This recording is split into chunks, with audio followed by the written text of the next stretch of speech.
You're listening to the Corbett Report. CorbettReport.com. Welcome back, ladies and gentlemen. Welcome back to the Corbett Report podcast. I'm your host, as always, James Corbett of CorbettReport.com, coming to you from the sunny climes of Western Japan here in March of 2020, with episode 373 of the Corbett Report podcast, Medical Martial Law 2020. Now, if you follow the feeds at CorbettReport.com, you will know that last week I re-released a section of an old podcast, specifically episode 86 of the Corbett Report podcast on medical martial law, which was released in 2009 in the height of the swine flu pandemonium that was sweeping the globe at that time. And just last week, Corbett Report video editor Brock West revivified a section of that podcast in video format for release as a video to bring people up to speed on what I was talking about 11 years ago in regards to the laying of the infrastructure and legislative framework for the implementation of medical martial law in any declared public health emergency. And there are many different pieces, different cookie crumbs along that trail leading towards that medical martial law conclusion. And so I will exhort you, if you've not yet done so, to go back and not just watch that video section of the podcast, but listen to the entire podcast, which lays it out in a great degree of detail. And I will be taking that information for granted, that you are familiar with the steps that have already been put in place that I was outlining in episode 86. For example, the Model State Emergency Health Powers Act, which was drafted in the wake of the 2001 anthrax bioterror false flag event, which was subsequently adopted by over 40 states and allows for quarantines and mandated vaccinations in the event of any declared public health emergency. And it is that Model State Emergency Health Powers Act which gave rise to legislation in numerous different state legislatures that are now being implemented as I speak in various states declaring public health emergencies. So it is important to have that background and that legislative framework in place in your mind. So once again, I will exhort you to go back and refamiliarize yourself with the material in that previous podcast. But as you might guess from the title of today's podcast, I'm going to be updating the 11 years of information that has taken place between then and now to move us a little further along that road towards what we are seeing right now, which is the flicking of the switch and the turning on of the apparatus for medical martial law. It is happening, and it is important to understand how we got to where we are today in order to better understand what is likely to happen in the near future and what we can actually do about this. So roll up your sleeves, get a pen and paper. There's going to be a data dump of information today, but don't worry, as always, all of the links to all of the documents and videos and everything that we go through today will be in the show notes for today's episode at CorbettReport.com. If you are watching this on some variant of social media, the link to the show notes will be in the description for this video. So, that being said, let's get straight into it. And actually, we're going to start with a document that was originally drafted and put on the books in 2007, but actually was not released to the public at that time. We're just finding out about it now in the wake of the coronavirus pandemic freakout. So we're getting this information from The Nation, which on March 12th, 2020 reported on an internal pandemic document which shows the coronavirus gives Trump extraordinary powers. Specifically, they're talking about a document called the Operations Plan for Pandemic Response, which was drafted for the CBP, the Customs and Border Protection Agency, and that document is in this article, the complete document, so you can go and read through it. Full confession, I haven't had time to read through the entire document yet, but I have skimmed through important passages of it. And The Nation frames this story this way. They say, on Wednesday, that was previous Wednesday now, the World Health Organization designated the coronavirus a pandemic, meaning that the disease is now considered to have spread worldwide. But pandemics also confer extraordinary privileges on U.S. authorities. Last night, Trump announced a ban for the next 30 days on travelers flying from Europe to the United States. Well, already things have progressed much further than that, as you know, but this was the information at the time this article was drafted. And an internal CBP pandemic response plan obtained by the nation outlines the Immigration and Border Agency's ability to actively surveil and detain individuals suspected of carrying the illness. Titled Operations Plan for Pandemic Response and marked for official use only, the document was drafted during the avian flu pandemic of 2007. It's a blunt statement of authority describing Customs and Border Patrol overseeing potential tent cities of quarantined detainees at the border and coordinating with unspecified intelligence agencies, both foreign and domestic, as well as the Pentagon. Now, as I say, I will invite you to go and read the document for yourself and read the article from The Nation that frames that document, but it does frame it in a highly partisan way, talking about the evil Trump administration and their war on immigrants, as if this pandemic response plan that is in place, and as they state in this article, is the current on-the-record CBP pandemic response plan that is being used as the guidebook for what is happening right now, as if all of this only applies to immigrants or people from the third world or something. This applies to everyone, including, of course, even American citizens attempting to return to the United States, and does make them subject to the whims of CBP officials, such that coming into contact or exposure with this virus or exhibiting any symptoms of what could be COVID-19 is enough for the CBP to flex its muscle and authority granted through this document to put people in quarantine in tent cities. And if there actually is, or in any future case was, some sort of actually infectious bioweapon or whatever that's spreading through the population, a great way to make sure someone catches it is to lock them in a tent city with a lot of other people who presumably do have it. But that being said, the document is just another glimpse into the types of powers that are on the books and have been laid out for years in the event of what we're seeing today. And it is important to keep this in mind. Again, this we're looking at a lot of documents from the United States context today, but this applies to countries all around the world. And I know my home and native land of Canada is even at the current moment refusing entry even to Canadian citizens who are exhibiting any signs or symptoms of COVID-19. They will not even be allowed to board a plane to come to Canada at this current time. Even Canadian citizens. There are people out living abroad with permanent residencies or visas that are about to expire that are going to come home to Canada or were going to come home to Canada. They cannot do so because they are not allowed to and are in illegal limbo now. This sort of thing is exactly what was planned out in these pandemic response plans, including this particular document from the CBP. So take a look at that. But let's move ahead in the timeline from 2007 to 2010, where we encounter lockstep. And lockstep comes from a series of scenarios that were laid out by the Rockefeller Foundation in conjunction with the Global Business Network, and that were described in a document called Scenarios for the Future of Technology and International Development. And this document starts by noting that the Rockefeller Foundation believes that in order to understand the many ways in which technology will impact international development in the future, we must first broaden and deepen our individual and collective understanding of the range of possibilities. This report and the project upon which it is based is one attempt to do that. In it, we share the outputs and insights from a year-long project undertaken by the Rockefeller Foundation and Global Business Network, designed to explore the role of technology in international development through scenario planning, a methodology in which GBN is a longtime leader. It goes on to describe more about why it's choosing these various scenarios and why it's focusing on technology. But long story short, there are a number of different scenarios that they envision of what could happen in a more technologically dependent world in the future and what must happen as a result of that. And one of these scenarios that they were planning, again, on the records in 2010, was called Lockstep. And let me know if this sounds familiar to you. The document starts by noting that Lockstep is a scenario which involves a world of tighter top-down government control and more authoritarian leadership with limited innovation and growing citizen pushback. And it starts by the scenario by noting, in 2012, the pandemic that the world had been anticipating for years finally hit.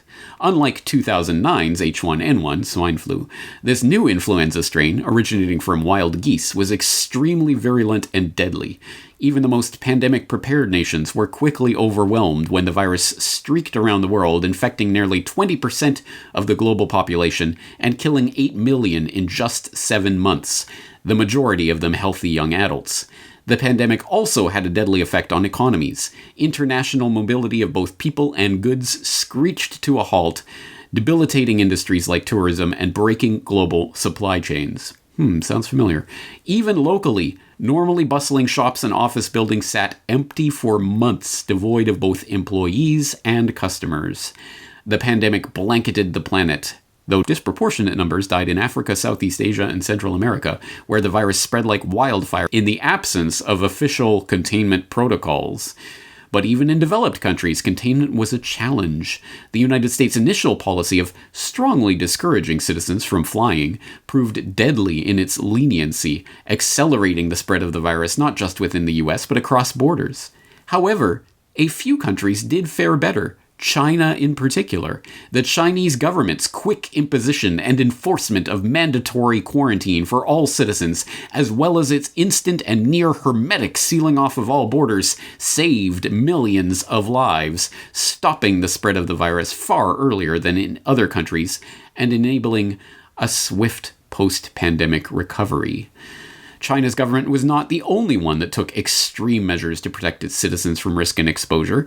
During the pandemic, national leaders around the world flexed their authority and imposed airtight rules and restrictions, from the mandatory wearing of face masks to body temperature checks at the entries to communal spaces like train stations and supermarkets.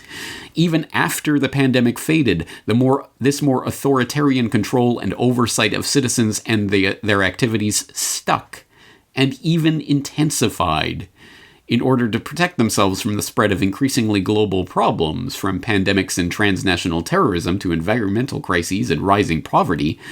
Leaders around the world took a firmer grip on power. You can continue reading through this scenario and the way it played out in the scenario planner's fevered imagination, but later on, it notes in a sidebar, for example, the role of philanthropy in lockstep, talking about those wonderful philanthropic organizations, like, one would presume, the Bill and Melinda Gates Foundation, which I'm not sure was in operation in 2010. At any rate, probably wasn't as big as big an influence in pandemic response back in 2010. But anyway, that type of organization, which, as you know from previous Corbett Report episodes, is always just a virtuous a bounty of plenty descended from the heavens by these virtuous philanthropists out of complete lack of self-interest, right? No, of course not.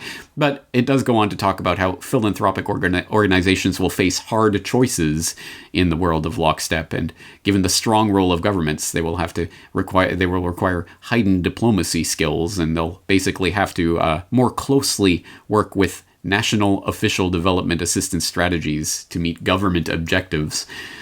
But specifically in the part where they talk about technology in lockstep, they talk about some of the things that were implemented in this scenario in order to crack down on the pandemic, including scanners using advanced functional magnetic resonance imaging technology becoming the norm at airports and other public areas to detect abnormal behavior that may indicate antisocial intent, i.e., brain reading, scanning cameras and other technologies to basically read your mind and see if you're a secret terrorist. In the aftermath of pandemic scares, smarter packaging for food and beverages is applied by big companies and producers in business-to-business environment. Oh, yay. New diagnostics are developed to detect communicable diseases. Telepresence technologies respond to the demand for less expensive, lower bandwidth, sophisticated communication systems for populations whose travel is restricted. And driven by protectionism and national security concerns, nations create their own independent, regionally defined IT networks, mimicking China's firewalls, so they crack down on the internet. And then it goes into an example of a personal story from this life in lockstep, Manisha, living on the banks of the Ganges River, and it goes through her experience, and it's worth reading. There are some interesting insights in there, including how the national government of India saved the population during the quarantine period during the pandemic, and that experience, thought Manisha, had given the government the confidence to be strict about river usage now, several years after the pandemic. How else could they get millions of Indian citizens to completely shift their cultural practices in relationship to a holy site? Well, good question. How else would you do that other than a very traumatic situation as envisioned by the Rockefeller Foundation and Global Business Network in 2010? The Lockstep document, an important piece of this puzzle. I will put, of course, the link in the show notes, so please go and read through that for yourself. Let's move ahead in the timeline to 2013. This being pointed out recently by Dr. Rudolf Hansel in an article titled The Coronavirus and the New World Order, War is in the Air, in which Dr. Hansel writes, on the 11th of March 2020, the New Rheinische Zeitung drew attention in the article Two Corona Mosaic Stones to a publication by the German government in January 2013, the Information from the German Government Report on Risk Analysis in Civil Protection 2012. That was released on the 3rd of January 2013. In it, frightening similarities with what is currently happening can be seen, in particular by explicitly mentioning the SARS coronavirus, CoV. The scenario presented, in which the spread, course, duration, mortality, etc. are described, goes as far as to make a drastic restriction of fundamental rights necessary. The scenario states, in this respect, the competent authorities, first of all the public health authorities and primarily the public health officers, must take measures to prevent communicable diseases. The IFSG, the relevant legislation, allows, among other things, restrictions of basic rights, such as the right to the inviolability of the home. Within the framework of necessary protective measures, the fundamental right of personal freedom and the freedom of assembly can also be restricted. In addition to these measures, to be ordered directly by the public health officer, the Federal Ministry of Health can order by statutory order that threatened sections of the population have to take part in protective vaccinations or other measures of specific prophylaxis, whereby the right to physical integrity can be restricted. I would suggest to go back and read and reread that passage several times until it sinks in. But yes, in 2013, the German government was already drafting scenarios that envisioned mandatory vaccinations or specific prophylaxis in the event of a spreading communicable disease. And, restrictions on the right of personal freedom and freedom of assembly, which is particularly convenient in a period where, as I've had cause to note in recent times, this is a period in which a lot of protest is happening all around the globe, all at the same time, and the globalists are on the run, right? What could they possibly do to avoid the big people's uprising that's coming? Oh, that's right, a nationally, globally declared public health emergency that will restrict freedom of assembly and freedom of travel, freedom to gather in groups of more than 10 people in country after country. Bye-bye yellow vests. I guess it was fun while it lasted, huh? Bye-bye Hong Kong and everywhere else. I mean, everywhere else that has any sort of protest movement. Well, not anymore. No one is going to be out assembling in protest of this. And if they do, well, medical martial law is already in place. That was laid out in a document in 2013 by the German government. Fast forward in the timeline to 2015, that is when the Bill and Melinda Gates Foundation enters the picture in a big way, because that is specifically when Bill Gates set his sights on the pandemic panic. And we get this from basically a public relations campaign that he started engaging in that time frame, including a Vox.com video where Ezra Klein interviews Bill Gates about what he is most afraid of, and spoiler alert, he's most afraid of a globally spreading pandemic like the 1918 Spanish flu. And at the time, he was also writing an op-ed in the New England Journal of Medicine about the Ebola scare of 2014. Remember that? The big Ebola scare? You're gonna die of Ebola? Newsflash, I don't think many Americans did die of Ebola, but it was the big pandemic scare of 2014, which I covered extensively at the time. I'll put links back to my work on that topic at the time. But in the wake of that, in April of 2015, Bill Gates wrote an op-ed, essentially, in the New England Journal of Medicine called The Next Epidemic, Lessons from Ebola, which was part of this pandemic panic freak out public relations campaign that he was on at the time. And that article includes a very telling paragraph. It's instructive to compare our preparations for epidemics with our preparations for another sort of global threat: war. The North Atlantic Treaty Organization, NATO, has a mobile unit that it is ready to deploy quickly. Although the system is not perfect, NATO countries participate in joint exercises in which they work out logistics, such as how fuel and food will be provided, what language they will speak, and what radio frequencies will be used. Few, if any, such measures are in place for response to an epidemic. The world does not fund any organization to manage the broad set of coordinated activities required in an epidemic. The last serious simulation of an epidemic in the United States, the Dark Winter Exercise, took place in 2001, and few countries have met their commitments under the international health regulations which were adopted by the United Nations after the 2002-2003 outbreak of the Severe Acute Respiratory Syndrome, SARS, and were intended to improve the world's ability to prevent and contain outbreaks. So many important nuggets just in that paragraph alone, one of which is the Dark Winter Exercise, which, as Bill Gates notes, took place in 2001. And if you are unfamiliar with the Dark Winter Exercise, boy, it is time to get up to speed on that. I have talked about it in the past, but like a lot of this work, many, many years in the past, so you may not have seen it. But that was a simulation of an anthrax bioterror scare in the United States, shortly before 9/11 and the anthrax attacks of October 2001, almost as if they were live simulating something that they were about to do. Almost. What an amazing coincidence. Extremely interesting, and you should take a look at that exercise and the fact that it contained faux news reports that were dressed up to look like real news reports about how the anthrax was spreading and how it was affecting different populations. Again, some of the very people responding to the October 2001 anthrax crisis sitting there at the tabletop exercise in 2001. Also, of course, wartime footing. We need a wartime footing for pandemic response, and that is something that's popping up in the news as I speak. Emergency war powers that have not been invoked since the Korean War, for example, in the case of the United States, are being invoked right now because we are at war once again, this time with a hidden enemy. Where have we heard that type of rhetoric before? And again, invoking the specter of SARS, the coronavirus.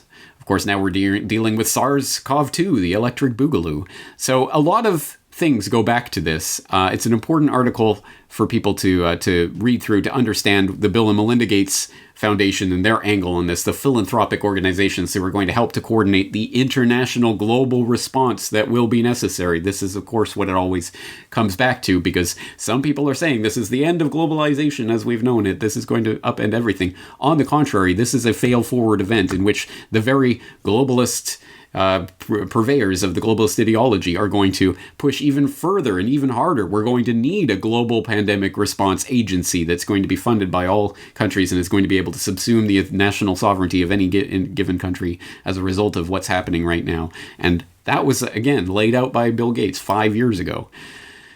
Let's move forward to 2017, where the very parting shots of the Obama administration were an interesting piece of legislation that, again, seems highly relevant to what's taking place today. We'll get this from NPR, National Petroleum Radio, as James Evan Pilato likes to call it, which had an article in February 2017. CDC seeks controversial new quarantine powers to stop outbreaks.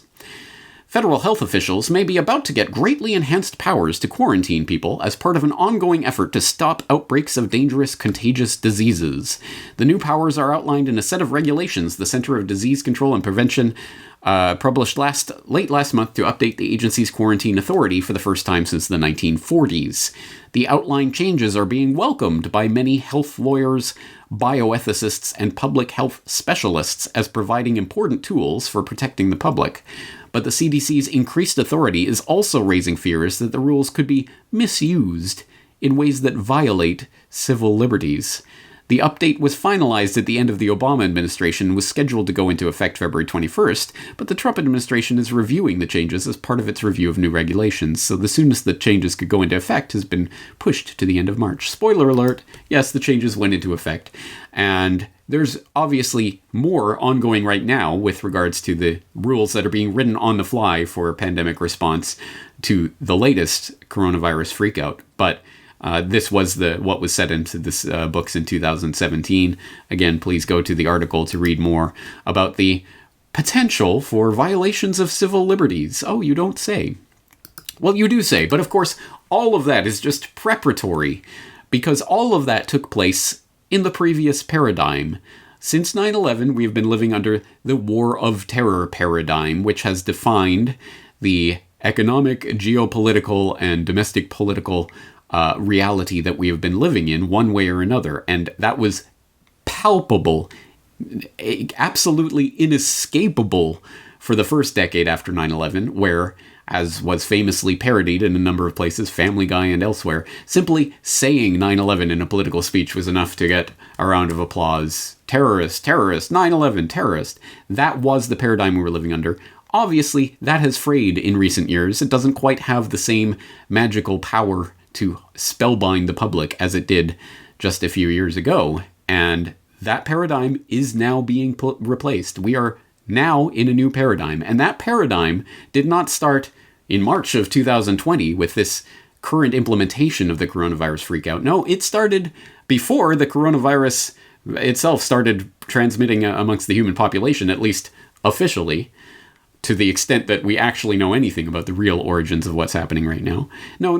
This started back in October of 2019, specifically October 18th, 2019. And that new paradigm was announced in New York City by the Center for Health Security in Event 201. It began in healthy-looking pigs, months, perhaps years ago. A new coronavirus spread silently within herds. Gradually, farmers started getting sick.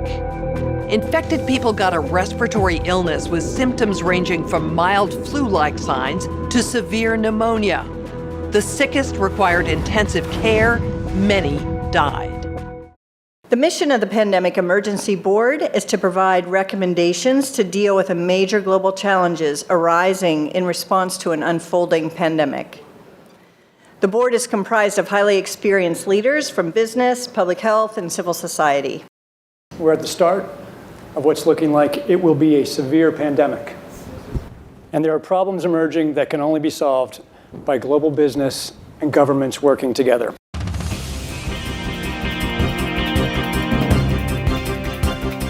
Public health agencies have issued travel advisories, while some countries have banned travel from the worst affected areas.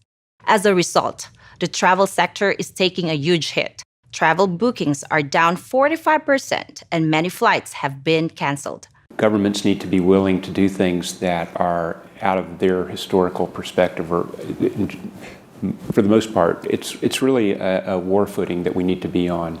We shouldn't underestimate the power of entrepreneurship. We need to escalate that, whether it's through the government's helping with tax breaks or subsidies of that nature to increase manufacturing of those types of products. It can happen quickly. A Marshall-type plan, don't mean to say that exactly, but a Marshall Plan that can go into effect can stimulate change very quickly.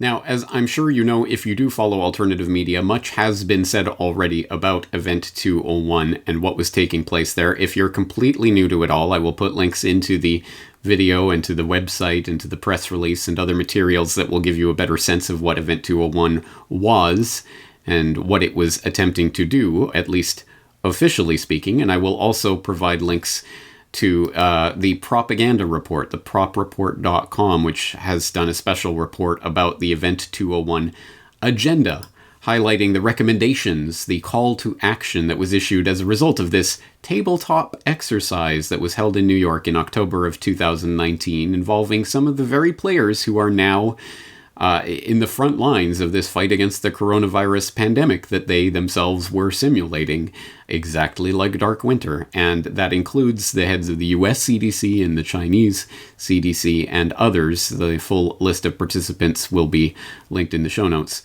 But specifically in this call to action, they talk about the various things that the World Economic Forum, the Johns Hopkins Center for Health Security, and Bill and Melinda Gates Foundation jointly propose as a result of their findings playing out this coronavirus pandemic scenario in October. Number one, governments, international organizations, and businesses should plan now for how essential corporate capabilities will be utilized during a large-scale pandemic.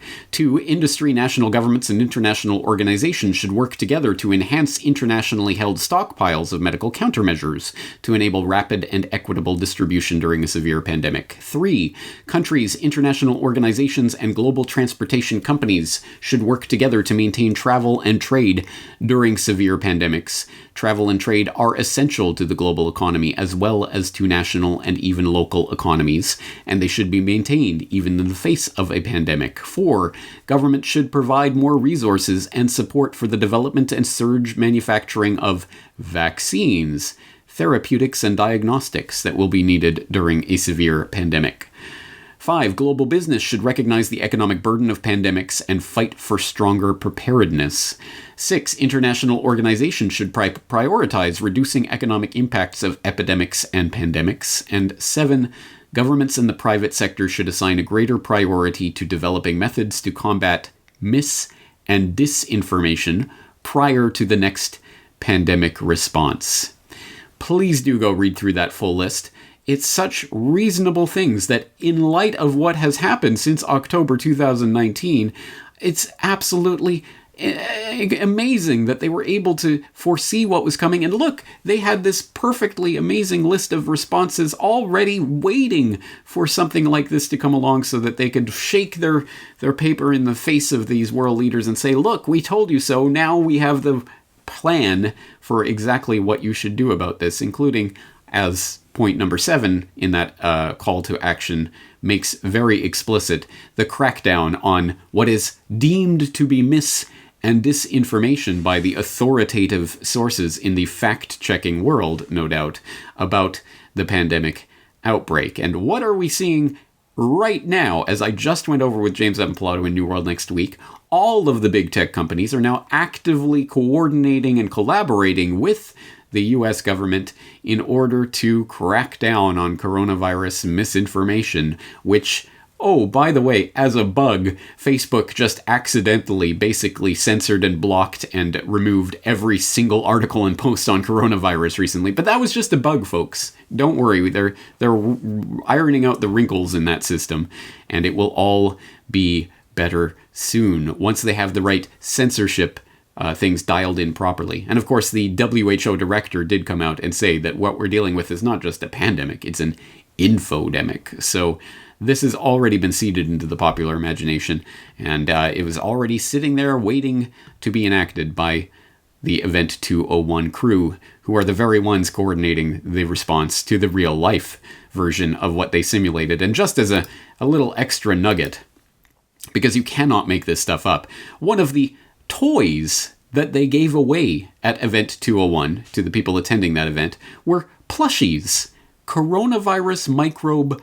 plushies that were given away to all of the participants. Oh, isn't that so cute? They had little coronavirus plushies that they got to take home with them as a little souvenir, a little memento of the dawning of the new age of coronavirus-led microbial terror. But don't worry, the good folks at PolitiFact have come along and deemed it mostly false that Event 201 gave out stuffed souvenir coronavirus toys, because as they go on to note, well, yes, they did actually give out stuffed toys that really are meant to be coronavirus microbes, but context is everything, and they weren't actually predicting the novel coronavirus that they were talking about simulating in that simulation.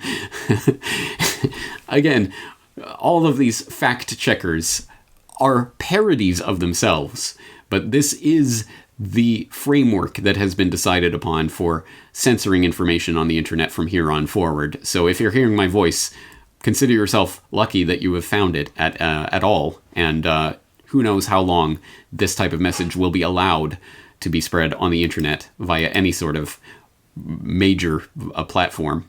But as I say, Event 201, October 2019 really was the marking of the new era that we have stumbled into one way or another. And that era is now coming to fruition. And there are many different aspects of what's going on right now, and the very many different power grabs that are being taken by authoritarian structures all around the world.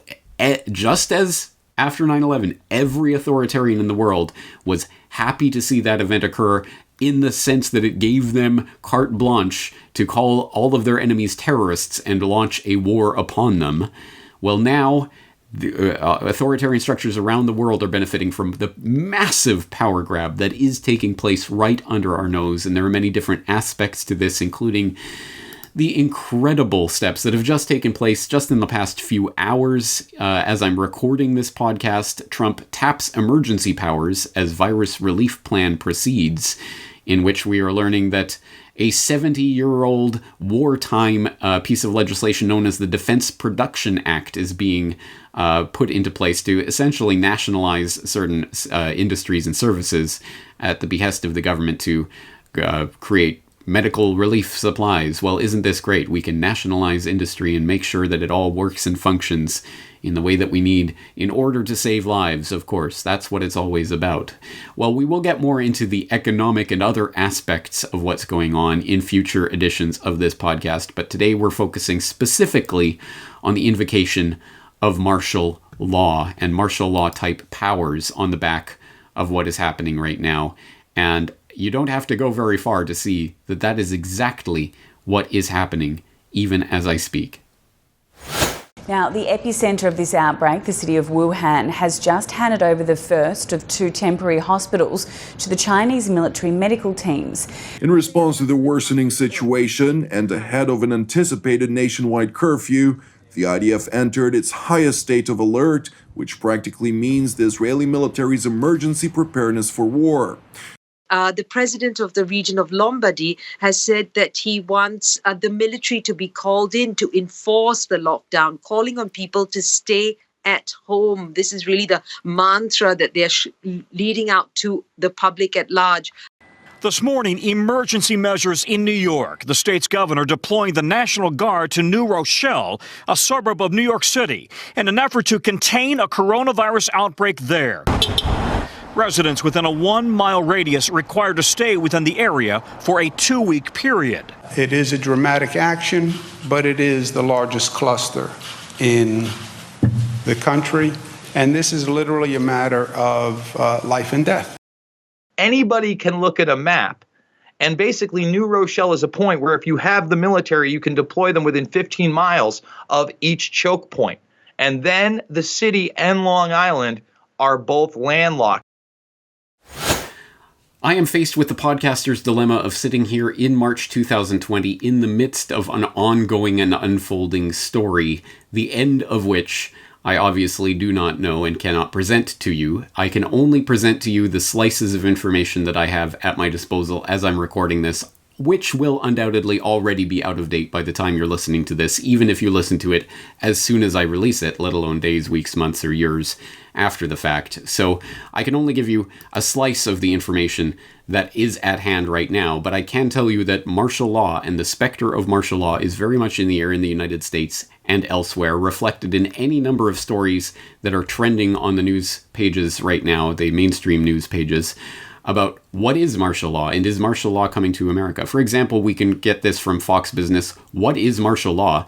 Increase in COVID-19 related rules, curfews has led to circulation of rumors surrounding martial law, and it helpfully defines martial law as a term that describes the government order of replacing civil rule with the military in a time of war or emergency. And in the US, it notes the president must order for the establishment of martial law, which would in turn transfer power into the hands of the army. But the change in power must only last through the duration of the emergency, according to Cornell Law School's Legal Information Institute. Well, actually, for people who have been paying attention over the past 18 years, the national emergency that was declared on 9/11 has been renewed every single year by every single president since then. So there is a state of emergency, which some researchers, like Peter Dale Scott, who knows what he's talking about, has said essentially the Constitution has been null and void since that point. There has been a martial law scenario in place in the United States that has been operating. But that sounds like conspiracy theory. If that was the case, surely we would know about it, wouldn't we? Oh, would we? So exactly what has and has not the president declared? What exactly is his authority in a situation of emergency anyway? Actually, that's classified. And don't look to conspiracy theorist James Corbett for that take. Look to CNN, where Zachary Wolf just reported in the last 24 hours, what's the full extent of Trump's disaster authority? That's classified, security expert says. And this article cites Elizabeth Goitin, the co-director of the Liberty and National Security Program at the Brennan Center for Justice at New York University, who notes that there is no single law giving the federal government authority to lock down the entire country, but there are secret documents that have never been publicly released, giving the president emergency powers. So the emergence into the public consciousness of the fact that there are secret orders that Americans are going to be subject to, and presumably already are, although we don't really know, because again, you're not allowed to know even what powers exist, let alone whether or not they've been enacted. So take the public declaration of this is martial law for what it's worth, which is not very much, because there does not need to be such a public declaration when all of these secret classified powers are already at work behind the scenes. Here's something that we can see on the surface is, for example, militarytimes.com reporting on here's the latest National Guard mobilizations by state, talking about how governments across 23 states have mobilized components of the Army and Air National Guard to assist in their state's response to the COVID-19 pandemic, including drawing up over 2,000 guardsmen to active duty status. But for a more in-depth look at what is coming, we can look to articles like this one, Coronavirus versus Constitution, What Can Government Stop You From Doing in a Pandemic? And although this is obviously from the Sacramento Bee, it is not a thoroughgoing exploration of the years of considered legislative framework and pandemic response plans and drills and secret documents that we've been going through today, let alone in episode 86 of this podcast, but it does give you some sense of what's going on right now. It says public closures, a ban on gatherings, quarantine notices, and orders for isolation have become increasingly common as the coronavirus continues to spread across the United States. Officials in Washington State and San Francisco are limiting the number of people allowed to attend public gatherings. Again, this is already outdated information. The governor of California joined them on Thursday, urging the cancellation of all events with more than 250 people in attendance. Oh, what a difference a week makes. But if it seems these actions are infringing on individual freedoms guaranteed by the U.S. Constitution, think again. And it says, you don't have a right to assemble against the backdrop of known public health risk, James G. Hodge told McClatchy News. Oh, okay. Oh, I see. Oh, there's a public health risk that's been declared by authorities? All right, all bets off the table. Everything scrapped. That's what this country was founded on. That's what we fought and died for, was some president come along and declare an emergency, and everything is off the table.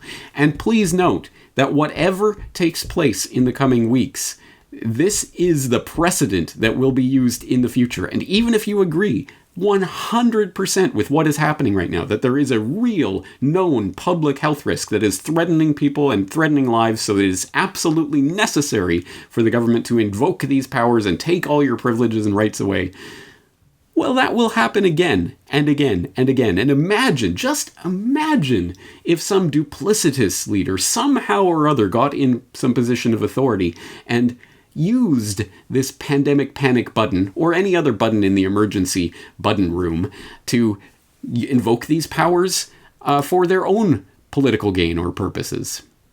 Could that ever happen? Oh, not in the United States.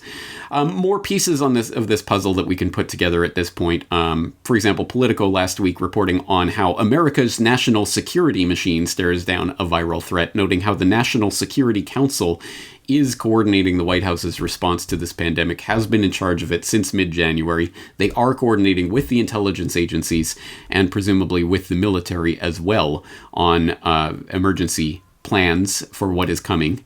And we also get this glimpse just in the last couple of days from SeattleTimes.com in an article that was, again, immediately scrubbed by Facebook, as part of their bug, which is having a little problem censoring the right misinformation in this coronavirus infodemic. But this article, U.S. government tech industry discussing ways to harness location data to combat coronavirus. The U.S. government is in active talks with Facebook, Google, and a wide array of tech companies and health experts about how they can use location data gleaned from Americans' phones to combat the novel coronavirus, including tracking whether people are keeping one another at safe distances to stem the outbreak. That's right, the little slave device you were carrying around in your pocket is giving your location data at all times to the big tech companies that we know on the record are collaborating and coordinating with the US government in all sorts of programs above board and under the table, like the PRISM program, to give that data to the government so it can track your movements only for the sake of public health, of course. Only because there's a pandemic spreading, so we need to know exactly where you've been, who you're talking to, how far apart you are keeping from those people, whether you're complying with isolation orders, and all of that can be done electronically, technologically, by the thing that you yourself are carrying around with you at all times of your own free will. You're doing this of your own free will. There's no government authority being imposed upon you, right, citizen? This isn't martial law. And of course, again, this is not just the United States. It is happening this way all throughout the world. Israel joins totalitarian states using coronavirus to spy on citizens, reports the American Conservative, which has an interesting take on this. Noting that Israel's internal security service, the Shin Bet, will be allowed to use personal cell phone data and information, such as which cell tower a device pings to retroactively track the movements of carriers of the coronavirus in order to see with whom they interacted in the days and weeks before they were tested, in order to place those people in quarantine. So, again, look at the power that is now being taken completely for granted. Simply having been in the vicinity, or having one of your devices been in the vicinity of a device of someone who has then been declared by a faulty test that we know is not worth the paper that it's written on, to have been a carrier of this virus, you can then be quarantined. And you cannot assemble in groups of more than 10 people, and you cannot... All of these things that would be necessary for any type of resistance to any sort of governmental measure are now systematically being scrapped and stripped from the public, not to widespread approbation, but to cheers from the public. Yay! Let's get those damn quarantine evaders. He was called a terrorist, so he must be a bad guy. He was called a quarantine evader, so he must be a bad guy. If anyone fails to see how this power could possibly be abused, it blows my mind that the leaders of the valiant resistance, the Democrats, who absolutely despise Trump, everything he stands for, wants to give him the power to declare anyone he wants a potential carrier of coronavirus, and thus subject to indefinite detention at the hands of the military if need be. Absolutely crazy, and it's playing out in Israel as well. But of course, the American Conservative frames this as Israel joining Iran and China in focusing on the powerful intelligence gathering tools that the state uses on its own citizens.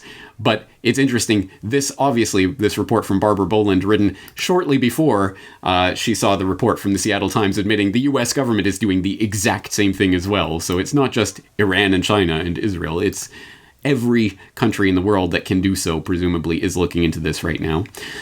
More pieces along the trail, for example, in Britain. We get from news.sky.com, coronavirus, thousands of armed forces staff could be put on standby over COVID-19 spread. More than 10,000 British soldiers, sailors, and airmen could be put on standby in the coming weeks as the coronavirus crisis worsens. Officials have been drawing up plans for weeks and are now ready to submit proposals to the Prime Minister. The plans, codenamed Operation Broadshare, according to Army sources, were originally due a few weeks ago, but have been delayed so they can be altered to reflect the rapid spread of the virus. So yes, the military is being prepared for its role in helping out with this disaster response. And here comes Canada as well, my home and native land, which it has been trending in the news recently about the Emergencies Act, previously known as the War Measures Act, which received royal assent in 1988 and was created to provide a legal framework for power to be temporarily consolidated with the Prime Minister and Cabinet to issue executive orders during national emergencies like COVID-19. And it has only ever been invoked 3 times in Canada during the First and Second World Wars, as well as during the October crisis of 1970, when members of the Front de Libération du Québec abducted then provincial Deputy Premier Pierre Laporte and British diplomat James Cross. And of course, there's always that infamous clip of Pierre Elliott Trudeau, the presumed father of the current Canadian Prime Minister, saying, "How far will you take this? Oh, just watch me," invoking the Emergencies Act and martial law in Canada in 1970. Well, now we have the Sun invoking that specter here in 2020 to combat a very different threat, but one that nonetheless is threatening to shake the foundations of our entire planet, etc. This report coming from Global News, Coronavirus, how the Emergencies Act could help Canada's struggling economy. But it's not just the Emergencies Act. As previous Corbett Report guest, Dan Dix at pressfortruth.ca has pointed out, there's another act that may come into play in this crisis, the Quarantine Act. At any cost? How far would you go with that? How far would you extend that? Just watch me. At reducing civil liberties? To that extent? To what extent? Well, if you extend this and you say, okay, you're going to do anything to protect them, this include wiretapping, reducing other civil liberties in some ways? Yes, I think the society must take every means at its disposal to defend itself against the emergence of a parallel power which defies the elected power in this country. And I think that goes to any distance. So long as there's a power in here which is challenging the elected representative of the people, I think that power must be stopped. And I think it's only, I repeat, weak-kneed, bleeding hearts who are afraid to take these measures. Weak-kneed, bleeding hearts who are afraid to take these measures. That, ladies and gentlemen, is Pierre Elliott Trudeau, the father of Justin Trudeau, who back in the 70s had just enacted the War Measures Act, which is now known as the Emergencies Act. Here it is, folks, and right now, today, it just so happens to be trending on Twitter. We see Emergency Measures Act and Emergencies Act now trending on Twitter because just today, Trudeau announced they may now have new emergency measures under consideration. So this has a lot of people talking about what he potentially means when it comes to enacting this act, which is why it's trending on Twitter. But today I want to bring to your attention another act that I think is of the utmost importance that's largely going under the radar and completely missed by everyone. This is what should be trending here instead of Emergencies Act is this one, ladies and gentlemen, the Quarantine Act, which achieved royal descent back in 2005 following the SARS outbreak. And this is the one that would give the Canadian government the ability to enact all-out martial law and to completely obliterate the rights of Canadian citizens. So in this video, we're going to be taking a close look at just what kind of things the Quarantine Act is going to give the Canadian government the ability to do to you and me under this COVID-19 pandemic. The link to that video, of course, will be in the show notes so you can get the full report from Dan Dix about the Quarantine Act and how that may be used and invoked in this situation in Canada. But I hope what I've put out on the table so far has at least set the table so that we do understand this is happening all around the world right now.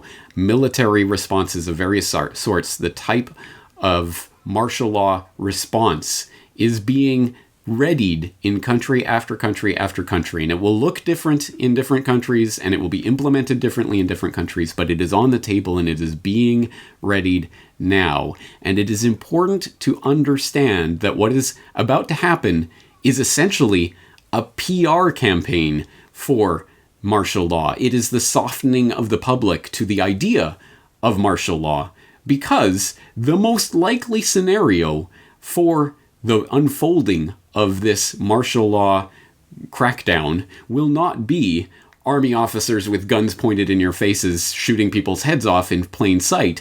It will be the friendly, cuddly, wonderful army coming along and making sure to distributing food or whatever it is in crisis situations, and yes, helping to enforce quarantines and what have you. That is the propaganda coup for the martial law planners that could be about to take place. And that actually is the nightmare scenario, because people who have been warning about the dangers of martial law and martial law scenarios, who have been called crazy conspiracy theorists for thinking that governments would ever bring in the military to involve in day-to-day policing. Well, now, of course we need the military here, and of course it's going to be sunshine and rainbows when it happens. And the absolute nightmare scenario is if it is done, and there is a hunker down, and we got to get through this, and weeks or months or however long later, it's lifted, and oh, what a relief. Everything's better again. All right, so that wasn't so bad. I guess these powers are good, and I guess anytime there is a nationally declared emergency, now that precedent has been set, the switch is a lot easier to flip on now, isn't it? And that will happen, and that is scary, because it does undermine the argument against martial law. Why are you so scared of this, you crazy conspiracy theorist?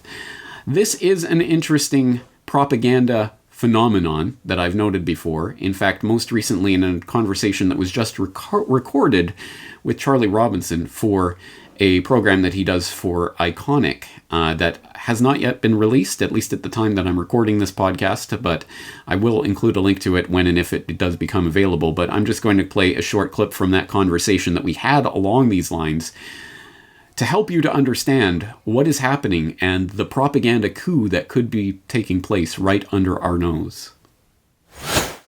Well, we in the alternative media / conspiracy research world have talked about martial law for a long, long time. It's this theory. It's this thing out there. It's, that's what happens in war-torn countries. That's what happened in, in World War II, or it's abstract to us. But you'd put out a new video talking about medical martial law. And it struck me that that might be the most realistic form of martial law, because in order for overt martial law to take hold, you think of people, troops on the streets with guns telling you have to stay inside your house. But as we know, the best form of censorship is self-censorship. So the best form of martial law is self-martial law, where you quarantine yourself. And it seems that the medical component to this is, if you were an evil genius sitting in your bat cave, trying to think of some way to control the population, you'd say, well, I want them to control themselves.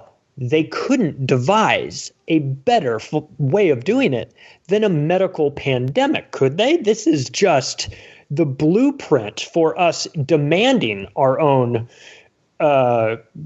self-isolation. Is it not? Exactly right. And it's almost like they did engineer this. Oh, well, what a crazy thought that would be, you conspiracy theorist. Put my tinfoil hat on. Yeah, exactly. Well, I have no definitive proof on that one way or another. It seems quite likely to me that assuming this is really spreading and this really is a thing, which even that has question marks over it, but assuming it is, it would seem most likely to me that this is some sort of engineered virus of some sort that may have escaped by accident. It may have been unleashed on purpose. Again, I don't know, and I'm not going to speculate on speculation.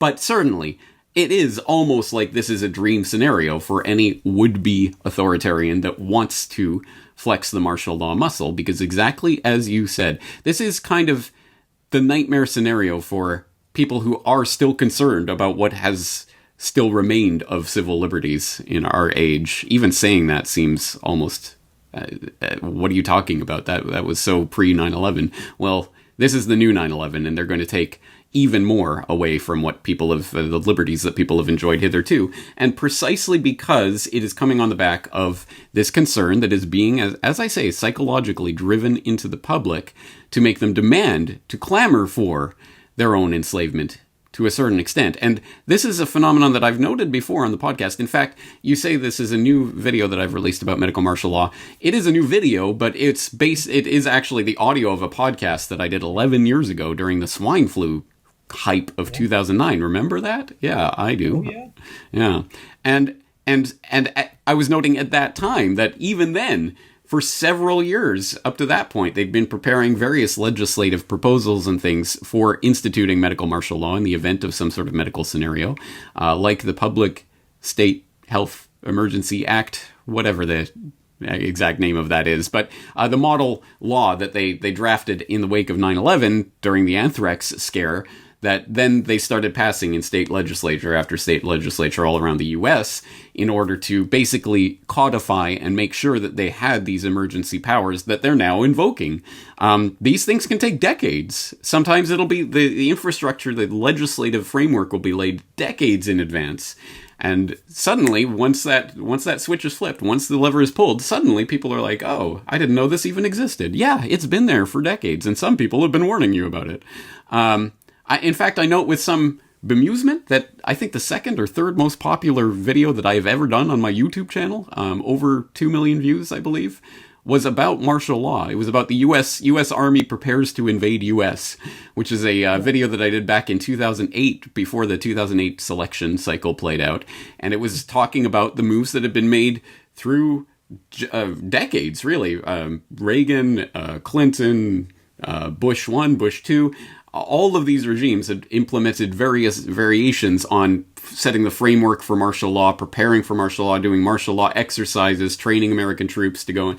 And I did that video, and I found it amazing that video really did go viral very early on. I had maybe 1,000 YouTube subscribers at that point, but then I was getting hundreds of thousands of views on this video, precisely because a lot of Democrats and people on the left side thought that I was saying, oh, Bush is going to do martial law to try to lock it down so that he'll continue on in the presidency. No, I was specifically pointing out, no, it was Clinton and Bush and left and right. They both do this because it is authoritarians want this structure in place.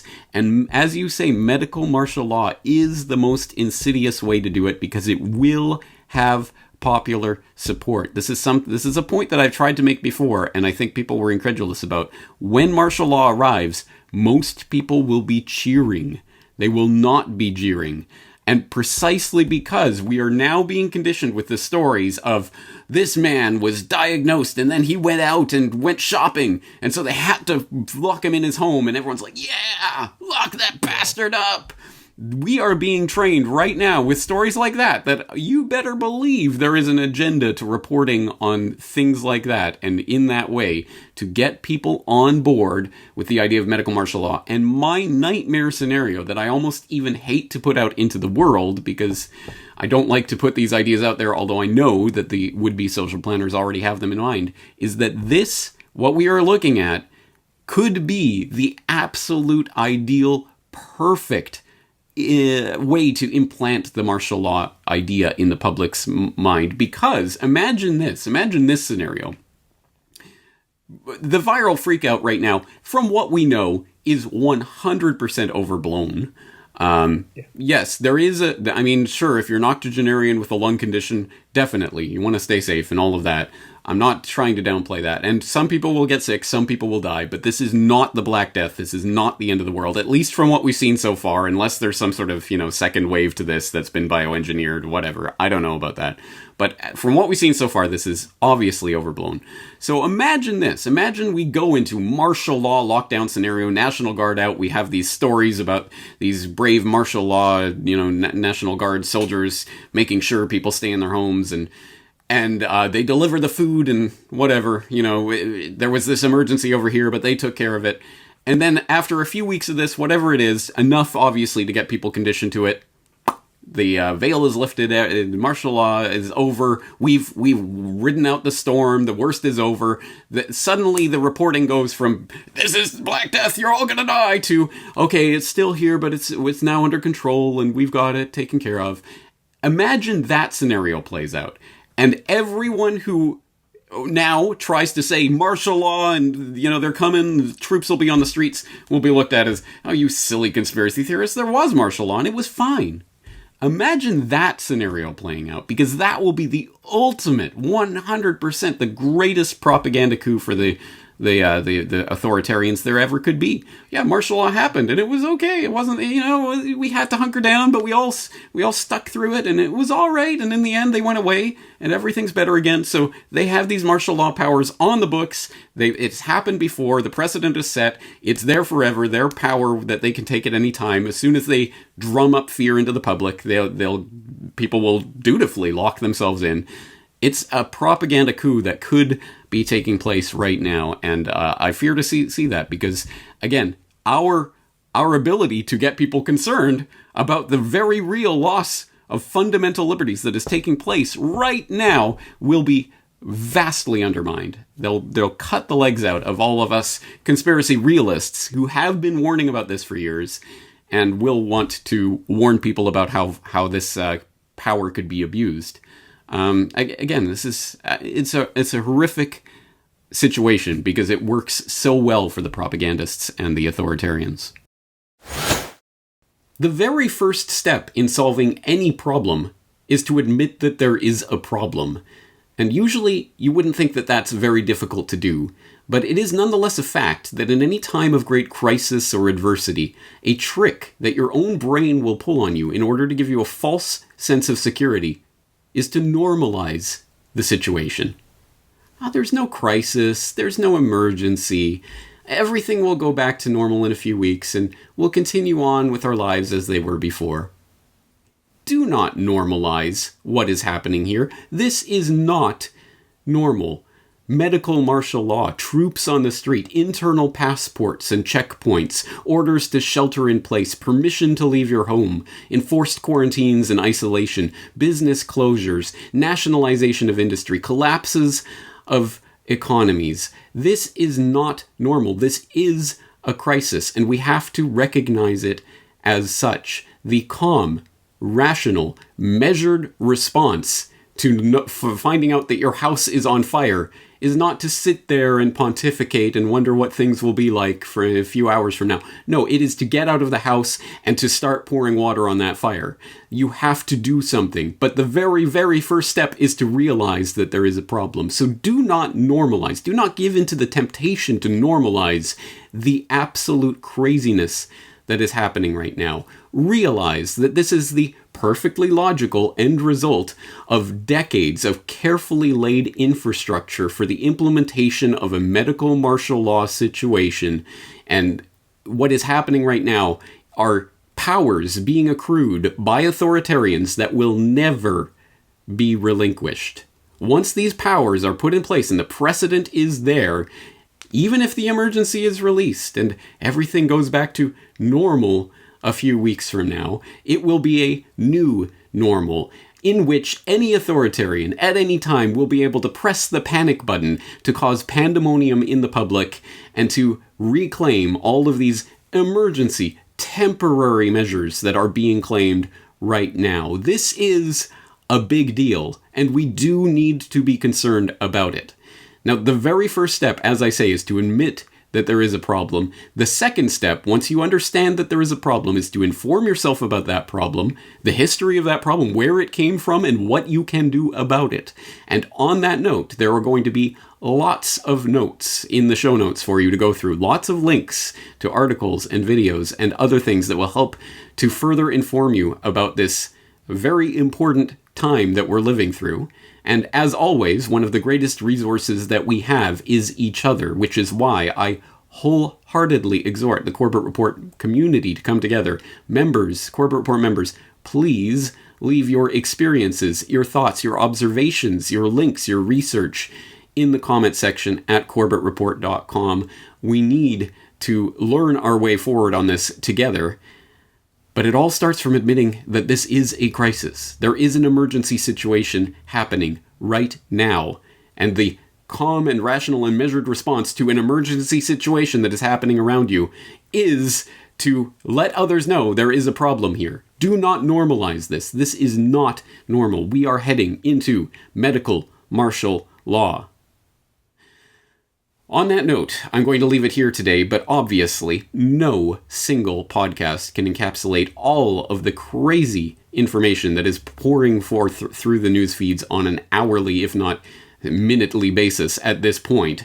So, Obviously, we will be returning to various aspects of this topic in the weeks to come, including the economic aspects of this agenda that is playing out, the geopolitical aspects, and of course the creation of the technocratic state that I've been warning about for many years now. And I hope you'll be here for that exploration, because this is extremely important information. But we're going to leave it here today. I am James Corbett of CorbettReport.com, looking forward to talking to you in the very near future. The Corbett Report is brought to you by the Corbett Report subscriber, a weekly newsletter featuring James Corbett's International Forecaster editorial, recommended reading and viewing, discounts on Corbett Report DVDs, and once a month, a subscriber-only video. Sign up today to start receiving your copy at CorbettReport.com/support.